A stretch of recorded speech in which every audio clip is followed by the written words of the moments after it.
옆에 계신 분들과 인사하겠습니다. 샬롬. 오늘도 하나님의 은혜와 평강이 성도 여러분과 함께 하기를 바랍니다. 우리가 살아가는 이 시대는 이른바 가짜 뉴스와 가짜 정보가 넘쳐나는 시대입니다.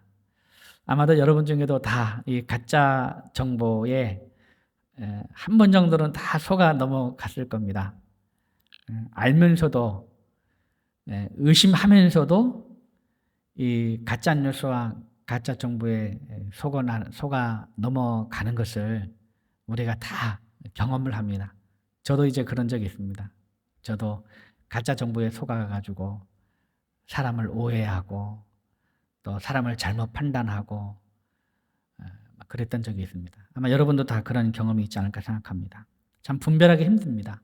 무엇이 진실인지, 무엇이 옳은 뉴스고 무엇이 잘못된 뉴스인지 참 분별하기 어렵습니다. 영적인 세계도 마찬가지입니다. 끊임없이 우리의 믿음을 흔드는 세상의 가치관과 이단들의 거짓 가르침이 우리를 미혹하고 있습니다. 오늘 본문인 베드로 후서는 네로 황제의 잔혹한 박해 속에서 순교를 직감한 베드로 사도가 피를 토하는 심정으로 써 내려간 마지막 유언입니다. 사도 바울의 마지막 유언과 같은 그 편지는 디모데 후서고, 베드로의 마지막 유언, 순교를 앞두고 쓴 마지막 유언과 같은 편지는 바로 이 베드로 후서가 되겠습니다. 당시 교회는 밖으로는 생명을 위협하는 박해에 직면해 있었고, 안으로는 영혼을 병들게 하는 거짓 교사들의 미혹에 시달리고 있었습니다. 거짓 교사들은 예수가 다시 온다는 약속이 어디 있느냐? 세상은 처음 창조될 때부터 그대로다 라면서 성도들의 이 종말론적인 신앙을 조롱하고 방탕한 삶으로 그들을 유혹했습니다. 죽음을 눈앞에 둔 베드로는 이 치명적인 거짓말에 속아 넘어가는 성도들을 보면서 애통하는 마음으로 펜을 들었습니다. 베드로 후서는 크게 세 부분으로 이루어져 있습니다. 1장에서는 진리 안에서 성장해라. 2장에서는 거짓 교사들을 경계해라. 3장에서는 주님의 재림을 바라보며 살라고 권면합니다. 그리고 오늘 본문은 이 모든 가르침을 종합하는 베드로의 마지막 결론입니다. 8절부터 18절까지 베드로후서의 마지막 결론. 오늘 이 베드로의 음성을 통해서 세상의 거짓을 이기고 승리하는 참된 신앙이 무엇인지 함께 나누고자 합니다. 거짓을 이기는 신앙, 첫째는요, 기다림의 시간은 지연이 아니라 은혜의 시간임을 명확하게 아는 것입니다. 거짓 교사들의 첫 번째 무기는 조롱이었습니다. 너희가 기다리는 예수 정말 왔느냐? 아직 오지 않았다. 약속은 실패했다. 그들은 이 시간의 지연을 하나님의 무능함으로 왜곡했습니다. 우리 일상에서도 이런 유혹이 있습니다. 기도 응답이 더딜 때, 또 악인이 형통하고 의인이 고난을 받는 현실이 계속될 때, 우리가 예수를 믿음에도 불구하고 여러 가지 문제들이 해결되지 않고 그 고난이 계속해서 우리를 괴롭힐 때, 그때 하나님이 살아계시다면 왜 가만히 계실까라는 의심이라는 거짓이 우리 마음에 살며시 싹 트는 것을 우리는 경험하게 됩니다. 하지만 베드로는 이 거짓을 향해 진리의 빛을 비춥니다. 주께는 하루가 1000년 같고 1000년이 하루 같다는 이 한 가지를 잊지 말라. 주의 약속은 어떤 이들이 더디다고 생각하는 것 같이 더딘 것이 아니라 오직 주께서는 너희를 대하여 오래 참으사 아무도 멸망하지 아니하고 다 회개하기에 이르기를 원하시느니라. 여러분, 참된 신앙은 내 시간표에 하나님을 맞추는 것이 아니라 하나님의 영원하신 시간표에 나를 맞추는 겁니다. 주님의 약속이 더딘 것이 아닙니다. 하나님께서 눈물을 머금고 참고 계시는 겁니다. 아직 주님을 모르는 나의 가족들, 그리고 이웃, 수많은 영혼이 멸망하지 않고 돌아오기를 애타게 기다리시면서 심판의 시계를 스스로 멈춰두고 계신 것입니다. 우리가 답답해하는 이 기다림의 시간은 무의미한 지연이 아니라 영혼을 향한 하나님의 가장 뜨거운 자비와 은혜의 시간입니다. 이것을 깨달을 때 우리는 조급함이라는 거짓을 이길 수 있습니다. 그렇다면 우리는 이 은혜의 시간을 어떻게 사용해야 되겠습니까? 하나님께서 재림을 미루시는 이유는 더 많은 사람이 회개하고 돌아오기를 원하시기 때문입니다. 어쩌면 아직 주님을 알지 못하는 우리의 자녀 때문에 일 수도 있고, 나의 남편 때문일 수도 있고, 또 친구 때문일 수도 있습니다. 그러므로 재림을 기다리는 성도는 단순히 기다리는 사람이 아니라 복음을 전하는 사람입니다. 주님의 오래 참으심은 우리에게 전도의 기회가 됩니다. 거짓말을 이기는 신앙 둘째는 썩어질 세상이 아닌 새 하늘과 새 땅을 바라보는 삶입니다. 거짓 교사들의 두 번째 거짓말은 이 세상이 영원할 것이라는 그런 속임수였습니다. 그러니 심판 따위는 잊어버리고 이 땅에서 먹고 마시며 마음대로 즐기라고 부추겼습니다. 오늘날 세상도 똑같이 말합니다. 눈에 보이는 물질, 성공, 쾌락이 전부라고 속입니다. 그러나 베드로는 단호하게 선포합니다. 우리 함께 10절 말씀을 함께 같이 읽겠습니다. 10절 같이 읽겠습니다. 10절 시작. 그러나 주의 날이 도둑같이 오리니 그 날에는 하늘이 큰 소리로 떠나가고 물질이 뜨거운 불에 풀어지고 땅과 그 중에 있는 모든 일이 드러나리로다. 아멘. 네, 세상이 영원할 것이라는 것은 다 거짓말입니다. 하나님이 정하신 그날은 아무도 예상하지 못한 때에 도둑처럼 찾아올 것이고, 우리가 영원할 줄 알고 평생을 바쳐서 쌓아올린 세상의 모든 탑들은 불에 다 풀어질 안개와 같습니다. 그러나 성경이 말하는 종말은 단순히 이 세상이 무너지는 이야기가 아닙니다. 성경의 종말은 파괴의 이야기가 아니라 사실은 이 완성의 이야기입니다. 완성의 이야기. 하나님은 세상을 없애기 위해서 종말을 준비하시는 것이 아니라 죄와 사망을 끝내고 하나님의 나라를 완성하시기 위해서 종말을 준비하고 계십니다. 그러니까 참된 신앙은 세상의 파멸을 두려워하는 것이 아니라 그 너머를 바라봅니다. 그 이단과 우리 이단이 아닌 정통의 어떤 신앙, 이 종말에 대한 신앙을 쫙 보면 이단들은 이 두려움을 조장합니다. 종말에 대한 두려움.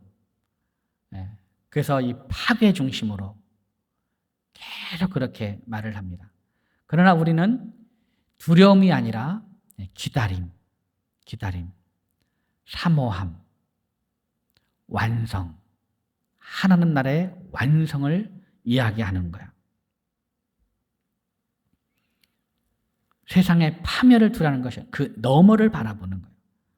13절 보면 우리는 그의 약속대로 의가 있는 곳인 새 하늘과 새 땅을 바라보도다. 하나님 나라의 완성, 새 하늘과 새 땅을 바라보는 거예요. 사랑하는 여러분, 썩어질 것에 인생의 탓을 내리지 마십시오. 거짓된 세상의 화려함에 속지 말고 하나님께서 완성하실 온전하고 영원한 새 하늘과 새 땅에 소망을 두는 것. 이것이 세상을 이기는 참된 신앙입니다. 그리고 재림신앙은 미래에 대한 지식이 아니라 현재를 살아가는 방식입니다. 미래에 대한 어떤 지식적으로 알고 있는 오신다라는 그런 알므로 지식으로 머무는 것이 아니고 오늘 살아가는 방식. 그러니까 주님의 날을 믿는 사람은, 재림신앙을 믿는 사람은 오늘의 삶이 달라진다라는 겁니다.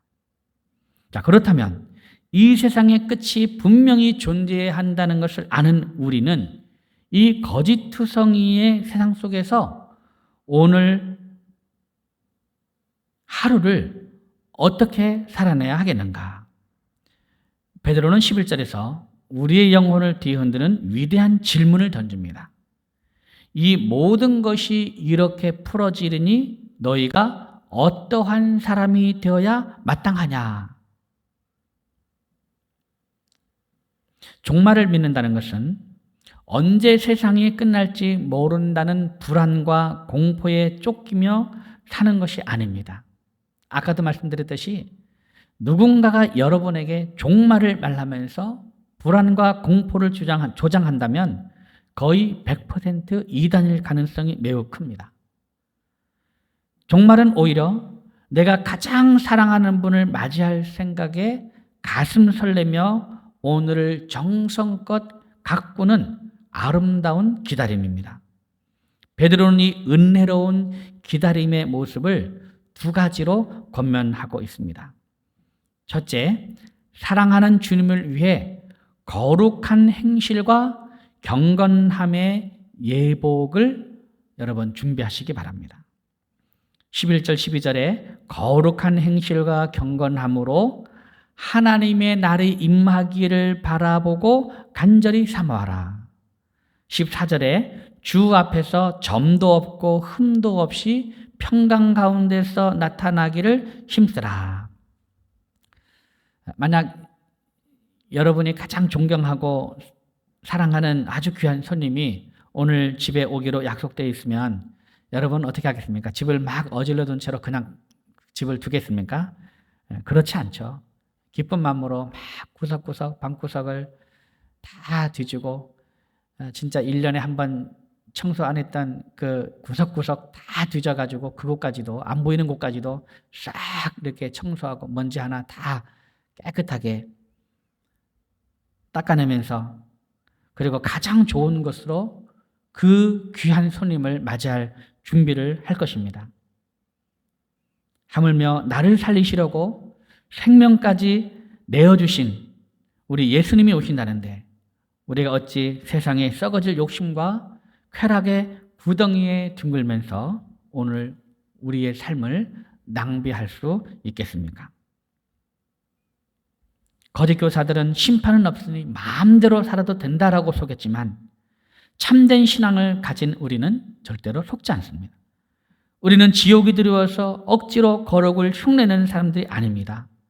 나를 사랑하신 주님을 나도 너무나 사랑하기 때문에 자발적으로 내 삶을 정결하게 가꾸는 겁니다. 세상의 거짓된 가치관에 내 영혼의 옷이 더러워지지 않도록 매일 십자가의 보혈로 나를 씻어내고 점도 없고 흠도 없는 순결한 신부로 주님 앞에 서기를 힘쓰는 것. 이것이 거짓을 이기는 성도의 눈부신 거룩함입니다. 사랑하는 여러분, 누군가가 여러분을 핍박하거나 무시하거나 하면 매우 기분이 나쁘죠. 여러분에게 어떤 사람이 여러분을 악하게 대한다면 그 사람을 이기는 가장 확실한 방법은 우리가 눈부시게 거룩하게 살아가는 것입니다. 거룩한 행실과 경건함으로 주님 앞에 설 때에 여러분을 무시하던 사람들이 부끄러움을 느끼게 될 것이라 저는 그렇게 믿습니다. 둘째로, 흔들리지 않도록 은혜와 지식 안에서 깊이 뿌리 내려서 자라가십시오. 거짓을 이기는 가장 확실하고 적극적인 방법은 진리 안에서 풍성하게 성장하는 것입니다. 베드로는 자신의 삶을 마무리하는 유언의 마지막 구절을 이렇게 장식합니다. 18절 말씀 보면 오직 우리 주 곧 구주 예수 그리스도의 은혜와 그를 아는 지식에서 자라가라. 거짓 태풍이 불어오면, 거센 태풍이 불어오면 뿌리가 얕은 나무는 쉽게 뽑히고 맙니다. 이단의 유혹과 세상의 거짓된 철학이라는 거센 바람을 이겨내는 길은 단 하나입니다. 예수 그리스도라는 반석 위에 우리의 영적 뿌리를 깊이 내리는 것입니다. 여기서 예수님을 아는 지식은요, 단순히 머리로 배우는 성경 지식을 의미하지는 않습니다. 내 삶의 한복판에서 나와 함께 울고 나와 함께 웃으시는 주님을 인격적으로 만나고 경험하는 친밀한 교제를 의미합니다. 진짜 아름다운 다이아몬드의 가치를 아는 사람은 길가에 굴러다니는 유리구슬의 마음을 빼앗기지 않습니다. 마찬가지로 예수 그리스도의 십자가 은혜가 얼마나 깊고 넓은지, 그분이 주시는 평안이 얼마나 달콤한지를 경험한 사람은 세상이 던져주는 값싼 쾌락과 거짓말에 쉽게 흔들리지 않습니다. 그래서 여러분, 신앙은요, 절대로 멈춰 있으면 안 됩니다. 계속 자라가야 됩니다. 계속 자라가야 돼요. 근데 우리의 신앙은요, 멈춰 있는 것이 아니고 점점 퇴보하는 경우가 사실은 굉장히 많습니다. 여러분은 청년일 때 신앙과 비교했을 때 여러분은 아주 많이 성장했습니까? 아니면 오히려 퇴보한 것 같습니까? 아니면 10년 전보다 지금 신앙이 더 자라서 더 성장했습니까? 아니면 10년 전보다 더 퇴보했습니까? 아니면 그대로 멈춰 있습니까?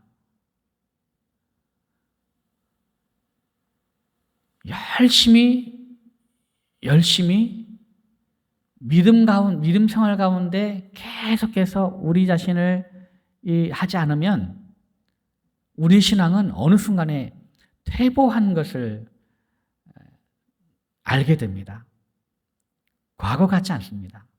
근데 우리는 퇴보가 아니라, 멈춘 것이 아니라 우리는 계속해서 자라가야 됩니다. 고인물은 썩고 멈춰선 신앙은 미혹에 넘어가기 때문입니다. 오늘 나의 기도가 어제보다 더 깊어지고, 오늘 나의 사랑이 어제보다 더 넓어지고, 오늘 내가 주님을 사랑하는 마음이 어제보다 더 뜨거워지기를 소망하면서 은혜 안에서 계속 자라가십시오. 베드로는 거짓 교사를 조심하라라는 말로 편지를 마치지 않았습니다. 그리고 이단을 경계하라라는 말로도 마치지 않았습니다. 그의 마지막 유언은 단 한마디였습니다. 자라가라. 자라가라. 오직 우리 주 곧 구주 예수 그리스도의 은혜와 그를 아는 지식에서 자라가라. 왜입니까? 자라는 성도는 속지 않기 때문입니다. 속지 않아요. 꾸준하게 은혜 안에서, 예수님의 그 지식에서 꾸준하게 자라는 성도는 속지 않습니다. 예수님의 은혜를 깊이 경험한 사람은 거짓 복음에 흔들리지 않고, 예수님을 참으로 아는 사람은 가짜 진리에 미혹되지 않습니다. 그러므로 여러분, 멈추지 마십시오. 날마다 자라가십시오. 예수 그리스도의 은혜와 그를 아는 지식에서 더욱 자라가십시오. 이만하면 됐다? 절대 그렇지 않습니다. 이 정도면 됐지. 그래서 원래는 이 정도 안에서만 원래는 살아가자. 어느 순간에 그런 마음들이 있어요. 원래는 이 정도에서만, 원래는 이 정도만, 원래는 봉사하자. 원래는 이 정도만, 원래는 성장하자. 그런 게 아닙니다. 스스로를 멈추지 마십시오. 계속해서 은혜 안에서 자라게 됩니다.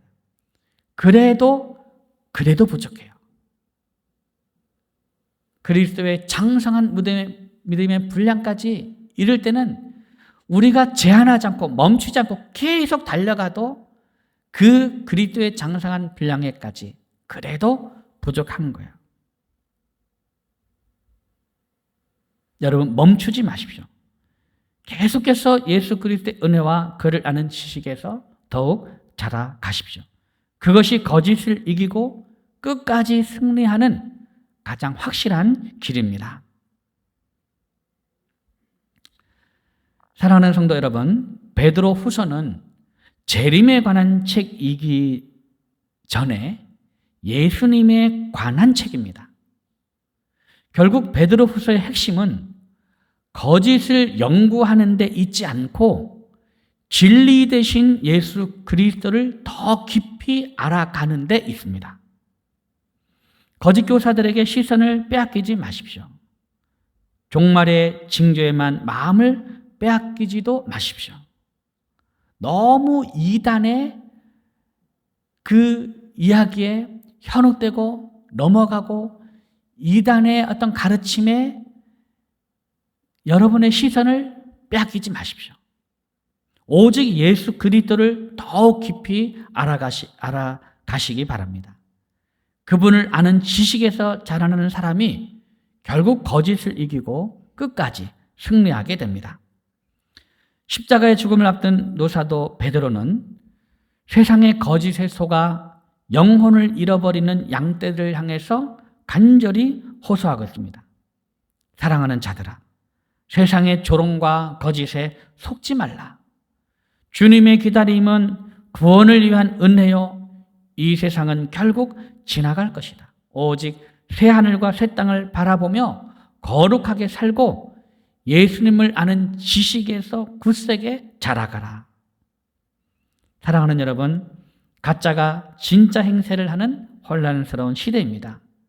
영원하지 않은 것을 영원하다고 속이는 세상의 거짓말에 우리의 마음을 빼앗기지 않기를 바랍니다. 오직 변치 않는 하나님의 약속에 굳게 서서 거룩함과 경건함으로 오늘을 채우고 예수 그리스도의 은혜 안에서 날마다 자라가는 거짓을 이기는 참된 신앙의 소유자가 되기를 주의 이름으로 축원합니다.